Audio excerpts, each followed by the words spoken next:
Hello friends, ಇವತ್ತು ನಮ್ಮ kitchen ಚಾನಲಲ್ಲಿ ನೆಲ್ಲಿಕಾಯಿ ಮಸಾಲ ಮಜ್ಜಿಗೆ ಯಾವ ರೀತಿ ಮಾಡ್ಬೋದು ಅಂತ ನೋಡೋಣ. ಇಲ್ಲಿ ಒಂದು ಮಿಕ್ಸಿ ಜಾರ್ ತೊಗೊಂಡು ಅದಕ್ಕೆ ಒಂದು ಸ್ವಲ್ಪ ಉಪ್ಪು ಹಾಕ್ಕೊಂಡಿದ್ದೇನೆ. ಉಪ್ಪು ನೋಡ್ಕೊಂಡು ಹಾಕ್ಕೊರಿ ಫ್ರೆಂಡ್ಸ್. ಮತ್ತು ಒಂದು ಅರ್ಧ ಮುಷ್ಟಿಯಷ್ಟು ಕೊತ್ತಂಬರಿ ಸೊಪ್ಪನ್ನು ಕೂಡ ಇಲ್ಲಿ ಹಾಕ್ಕೊಂಡಿದ್ದೇನೆ.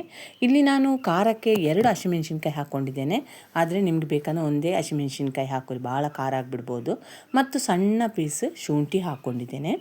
ಜೊತೆಗೆ ನಾನು ಒಂದು ಸ್ವಲ್ಪ ಪುದೀನ ಸೊಪ್ಪು ಹಾಕ್ಕೊಂಡಿದ್ದೇನೆ, ಭಾಳ ಪುದೀನ ಸೊಪ್ಪು ಹಾಕ್ಕೊಂಡಿಲ್ಲ. ಮತ್ತು ಇಲ್ಲಿ ಕಟ್ ಮಾಡಿರುವಂಥ ನೆಲ್ಲಿಕಾಯನ್ನು ಕೂಡ ಇಲ್ಲಿ ಹಾಕ್ಕೊತೇನೆ. ಜೊತೆಗೆ ನಾನೊಂದು ಸ್ವಲ್ಪ ಇಂಗನ್ನು ಕೂಡ ಇಲ್ಲಿ ಹಾಕ್ಕೊತಿದ್ದೇನೆ ಫ್ರೆಂಡ್ಸ್. ನಮ್ಮ ಕಿಚನ್ ಚಾನಲನ್ನು ಯಾರಾದರೂ ಹೊಸಬರು ನೋಡಿದರೆ ಈ ಚಾನಲನ್ನು ಸಬ್ಸ್ಕ್ರೈಬ್ ಮಾಡ್ಕೊಳ್ಳಿ. ಬೆಲ್ ಐಕಾನ್ ಆಲ್ ಸೆಟ್ ಮಾಡಿದರೆ ನಾನು ಮಾಡೋ ವಿಡಿಯೋ ನಿಮಗೆ ನೋಟಿಫಿಕೇಷನಲ್ಲಿ ಬಂದುಬಿಡುತ್ತೆ ಫ್ರೆಂಡ್ಸ್. ಇಲ್ಲಿ ಹಿಂಗೆ ಹಾಕಿದ ಮೇಲೆ ಇದಕ್ಕೆ ಒಂದು ಕಪ್ಪಷ್ಟು ಮೊಸರನ್ನು ರೆಡಿ ಮಾಡ್ಕೊಂಡಿದ್ದೇನೆ. ಆದರೆ ಇದಕ್ಕೆ ಸ್ವಲ್ಪ ಮೊಸರು ಹಾಕ್ಕೊಂಡು ಇದನ್ನು ರುಬ್ಕೋಬೇಕು ಫ್ರೆಂಡ್ಸ್. ಮತ್ತು ಇದಕ್ಕೆ ನಾನು ಪುಡಿ ಮಾಡಿರುವಂಥ ಜೀರಿಗೆಯನ್ನು ಕೂಡ ಹಾಕ್ಕೊಂಡಿದ್ದೇನೆ. ಅದನ್ನು ಮೊದಲೇ ನಾನು ಪುಡಿ ಮಾಡಿ ಇಟ್ಕೊಂಡಿದ್ದೆ ಫ್ರೆಂಡ್ಸ್, ಅದನ್ನೇ ಇಲ್ಲಿ ಹಾಕ್ಕೊತಿದ್ದೇನೆ. ಫ್ರೆಂಡ್ಸ್, ನಿಮಗೆ ನಾನು ಮಾಡೋ ವಿಡಿಯೋ ಇಷ್ಟ ಆದರೆ ಲೈಕ್ ಮಾಡಿ, ಶೇರ್ ಮಾಡಿ, ನಮ್ಮ ಚಾನಲನ್ನು ಸಪೋರ್ಟ್ ಮಾಡಿ ಫ್ರೆಂಡ್ಸ್. ಇಲ್ಲಿ ಈಗ ಮೊಸರು 1 ಕಪ್ ತೊಗೊಂಡಿದ್ದೇನೆ. ಅದರಾಗ ಒಂದು ಸ್ವಲ್ಪ ಮೊಸರನ್ನು ಹಾಕ್ಕೊಂಡು ಇದನ್ನು ರುಬ್ಕೊತಿದ್ದೇನೆ ಫ್ರೆಂಡ್ಸ್.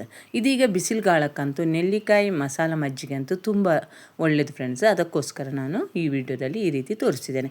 ಮತ್ತು ನಾನು ನಿಮಗೆ ಮೊದಲ ವಿಡಿಯೋಗಳಲ್ಲಿ ಹೇಳಿರುವ ಹಾಗೆ ನೀವು ನೆಲ್ಲಿಕಾಯಿನ ಯಾವ ರೂಪದಲ್ಲಿ ತಗೊಂಡ್ರೂ ಆರೋಗ್ಯಕ್ಕಂತೂ ತುಂಬ ಒಳ್ಳೆಯದು ಫ್ರೆಂಡ್ಸ್. ಈಗೆಲ್ಲ ಮೊಸರನ್ನು ಹಾಕ್ಕೊಂಡು ಈಗ ನೈಸಾಗಿ ರುಬ್ಕೊತೇನೆ ಫ್ರೆಂಡ್ಸ್. ರುಬ್ಕೊಂಡಿರುವಂಥ ಮೊಸರನ್ನು ಈಗ ಒಂದು ಪಾತ್ರೆಗೆ ಹಾಕ್ಕೊತೇನೆ. ಅದಕ್ಕೆ ಒಂದು 2-3 ಗ್ಲಾಸಷ್ಟು ನೀರನ್ನು ಸೇರಿಸ್ಕೊತೇನೆ ಫ್ರೆಂಡ್ಸ್. ಇದನ್ನು ನಾನು 4 ಮಂದಿಗೆ ಬೇಕಾಗಿರೋಷ್ಟು ಮಾಡ್ಕೊಂಡಿದ್ದೇನೆ. ನಿಮಗೆ ಕ್ವಾಂಟಿಟಿ ಜಾಸ್ತಿ ಬೇಕಂದರೆ ನೀವು ಇಲ್ಲಿ ಮೊಸರನ್ನು ಜಾಸ್ತಿನೇ ಸೇರಿಸ್ಕೋಬೇಕು ಫ್ರೆಂಡ್ಸ್. ಇಲ್ಲಿ ಉಪ್ಪು ಕಡಿಮೆ ಆಗಿದ್ದರೆ ನೀವು ಹಾಕ್ಕೋಬೋದು.